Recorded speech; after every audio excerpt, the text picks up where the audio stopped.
إن الحمد لله نحمده ونستعينه ونستغفره ونعوذ بالله من شرور أنفسنا ومن سيئات أعمالنا من يهده الله فلا مضل له ومن يضلل فلا هادي له وأشهد أن لا إله إلا الله وحده لا شريك له وأشهد أن محمدا عبده ورسوله قال الله تعالى في كتابه الكريم يا أيها الذين آمنوا اتقوا الله حق تقاته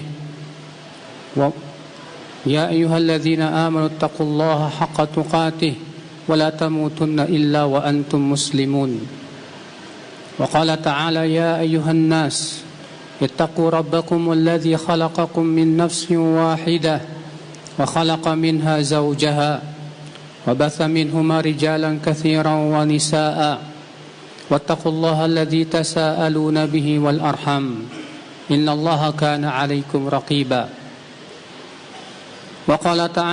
وقال تعالى يا أيها الذين آمنوا اتقوا الله وقولوا قولا سديدا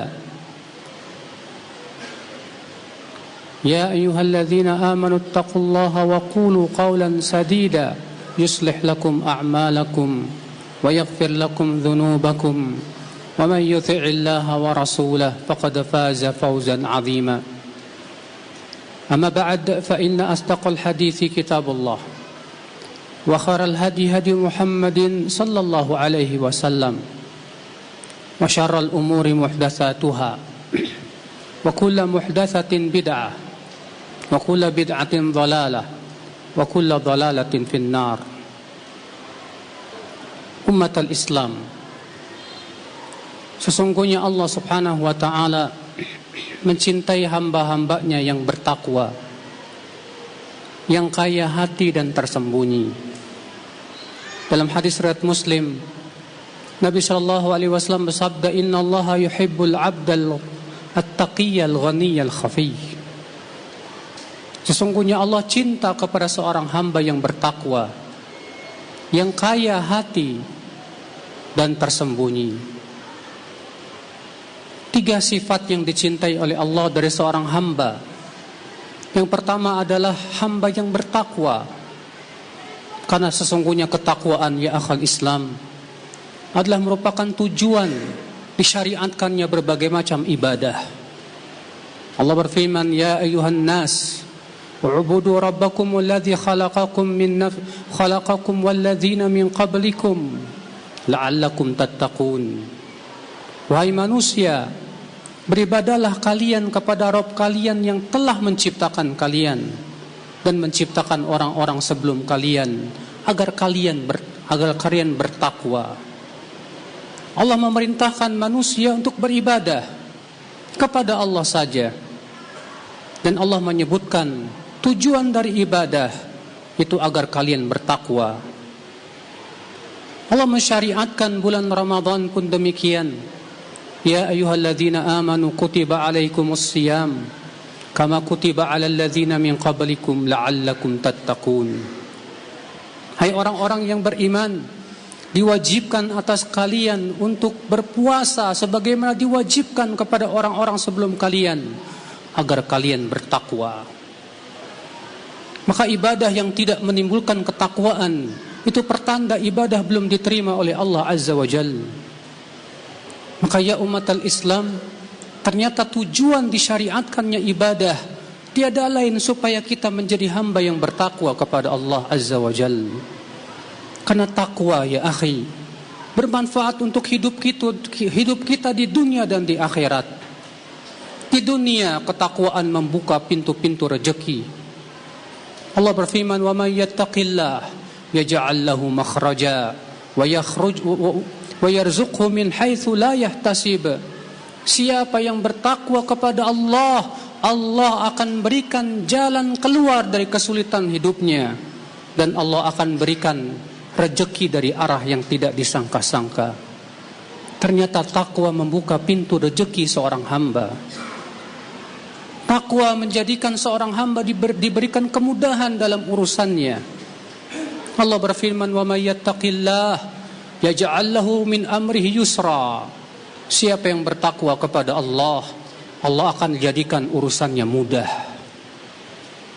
Bahkan takwa ya akhal Islam, senjata yang paling kuat menghadapi tipu muslihat dan makar orang-orang kafirin, orang-orang yang benci kepada Islam. Allah berfirman, wa in tasbiru wa tattaqu la yadhurrukum kaiduhum syai'a. Jika kalian terus bersabar dan kalian terus bertakwa kepada Allah, tidak akan membahayakan kalian tipu muslihat mereka sedikit pun juga. Betapa dahsyatnya takwa dalam hidup seorang hamba, saudaraku.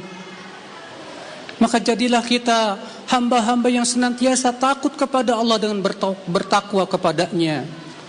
Di mana hakikat takwa adalah menjalankan perintah-perintah Allah dan menjauhi larangan-larangan Allah Azza wa Jal. Maka setiap kita berusaha untuk menjadi hamba yang bertakwa, karena balasannya di akhirat luar biasa. Allah berfirman, innal muttaqina fi jannati wa uyun akhidhina ma atahum rabbuhum innahum kanu qabla dzalika muhsinin. Sesungguhnya orang yang bertakwa berada di dalam surga dan mata air yang mengalir. Mereka mengambil kenikmatan yang Allah berikan kepada mereka. Sesungguhnya dahulu mereka di dunia termasuk orang-orang yang berbuat ihsan. Subhanallah ya umatul Islam. Ini sifat yang pertama yang Allah cintai dari seorang hamba. Innallaha yuhibbul 'abdat taqi. Sesungguhnya Allah suka kepada seorang hamba yang taqi, yang bertakwa kepada Allah Subhanahu wa taala. Sifat yang kedua, al-ghani, yaitu yang kaya hatinya, yang penuh qanaah, merasa puas dengan yang ada. Hatinya tidak mengharapkan kehidupan dunia, hatinya hanya menghidupkan kehidupan akhirat saja. Itulah hamba yang kaya hatinya, karena ia memandang dunia ini sesuatu yang tak berharga. Ia memandang dunia ini hidupnya fana, kesenangannya tak akan selama-lamanya. Ia memandang akal Islam sebagaimana Allah dan Rasulnya memandang dunia, karena Allah dan Rasulnya tidak pernah memuji dunia. Ketika dia menyadari bahwasanya dunia haramnya mendatangkan adab dan halalnya akan dihisab, maka seorang hamba pun kemudian hatinya zuhud dari kehidupan dunia. Maka ia pun menjadi hamba yang kaya hati, qanaah dengan apa yang Allah berikan kepadanya walaupun sedikit. Ketika ia mendapatkan nikmat yang ia pikirkan, bagaimana ia mensyukuri nikmat Allah Azza wa Jalla. Ia sadar bahwa sedikitnya nikmat saja belum tentu ia bisa syukuri, bagaimana dengan banyaknya nikmat Allah Azza wa Jalla. Maka ia khawatir dengan banyaknya nikmat membuat ia terlena dari kehidupan akhirat. Ia khawatir apabila ia diberikan banyak nikmat menjadikan dia hamba yang sombong kepada makhluk-makhluk Allah Azza wa Jalla dan sombong kepada Allah Azza wa Jalla. Hatinya kaya ya akhal Islam. Disebutkan dalam hadis, wa Nabi sallallahu alaihi wasallam bersabda, man kanat hammuhul akhirah, siapa yang keinginan terbesarnya akhirat, thabbatallahu alaihi amrah, Allah akan kokohkan urusannya, wa ja'alal ghina fi qalbih, dan Allah akan jadikan kekayaan itu di hatinya. Wa atathud dunya wa hiya raghimah, dan dunia pun mendatanginya dalam keadaan dunia hina di matanya. Itulah orang-orang yang hatinya penuh cinta kepada akhirat. Yang ia harapkan adalah ridha Allah Azza wa Jal. Ia pandang dunia sesuatu yang fana, yang akan segera ia tinggalkan, tidak akan selamanya ia hidup di dunia. Maka hatinya penuh dengan qanaah, hatinya kaya walaupun harta bendanya sedikit. Maka hakikat kemiskinan itu kemiskinan hati, dan hakikat kekayaan itu kekayaan hati. Walaupun seseorang hartanya melimpah ruah, tapi hatinya miskin, penuh dengan tamak dan serakah, maka dia hakikatnya bukanlah orang kaya. Umat al-Islam, ini sifat yang kedua yang Allah cintai dari kita. dari seorang hamba, yaitu yang hatinya kaya raya. Aqulu qali hadza wa astaghfirullah li wa lakum.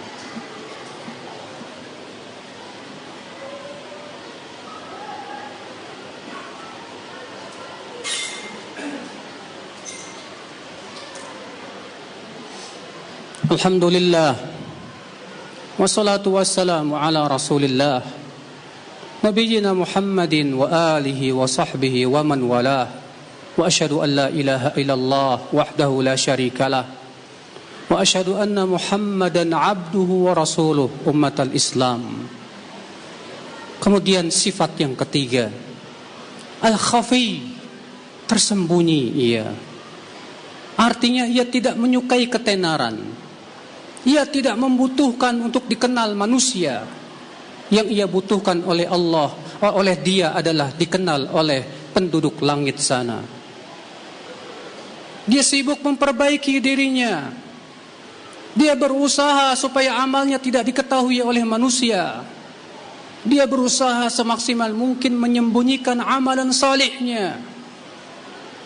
Tidak ingin ia manusia mengetahui tentang amalan salehnya. Itulah perbuatan salafus saleh. Salafus saleh terlihat mereka banyak beramal, tapi mereka tidak ingin terlihat amalan saleh mereka. Tidak pernah mereka update status kepada manusia bahwa dia sedang beramal saleh, karena untuk memelihara keikhlasan bukan sesuatu yang mudah, saudaraku sekalian. Ini dia Imam Ahmad bin Hanbal. Beliau setiap harinya membaca Al-Quran. Bahkan setiap 7 hari beliau mengkhatamkan Al-Quran. Dan ternyata istrinya pun tidak tahu. Manusia yang terdekat kepada hidupnya bahkan tidak tahu. Makanya Rasulullah memuji orang-orang yang menyembunyikan sedekahnya. Rasulullah bersabda, sab'atun yadhilluhumullah yawma la dhilla illa dhilluh.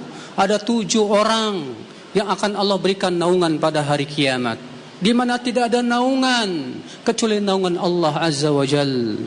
Siapa di antaranya yang ketujuh, yaitu rajulun tasaddaqa bisadaqatin fa akhfaha. Seseorang yang bersedekah lalu ia sembunyikan sedekahnya, sampai-sampai tangan kirinya tidak mengetahui apa yang diinfakkan oleh tangan kanannya. Ia tidak membutuhkan ketenaran, bahkan ia lari dari ketenaran, sebagaimana salafus saleh dahulu lari dari ketenaran. Imam Ahmad berusaha lari dari ketenaran, tapi ternyata Allah enggan kecuali menjadikan nama beliau tenar. Demikianlah ketakwaan dan keikhlasan. Inilah 3 sifat yang dicintai oleh Allah Azza wa Jal. Maka adakah 3 sifat itu pada diri kita, ya akhal Islam? Sungguh merugi kalau ternyata 3-tiganya tidak ada pada diri kita. Maka sungguh bahagia ketika diri kita mendapatkan 3 sifat ini pada diri kita. Maka berusaha kita istiqomah di atasnya. Allahumma salli ala Muhammad wa ala ali Muhammad kama sallaita ala Ibrahim wa ala ali Ibrahim innaka Hamidum Majid. Wa barik ala Muhammad wa ala ali Muhammad kama barakta ala Ibrahim wa ala ali Ibrahim innaka Hamidum Majid. Allahumma ighfir lil muslimina wal muslimat wal mu'minina wal mu'minat al ahya'i minhum wal amwat. Allahumma ansuril muslimina fi kulli makan ya rabbal alamin. Allahumma a'izzal islam wal muslimin. Allahumma aslih wulata umurina ya rabbal alamin. Allahumma ansuril muslimina fi kulli biladil alam ya rabbal alamin. Allahumma tub alaina innaka antat tawwabur rahim. Allahumma atina fid dunya hasanah wa fil akhirati hasanah wa qina adzaban nar. Wa sallallahu ala nabiyyina Muhammadin wa akhiru da'wana anil hamdulillahi rabbil alamin.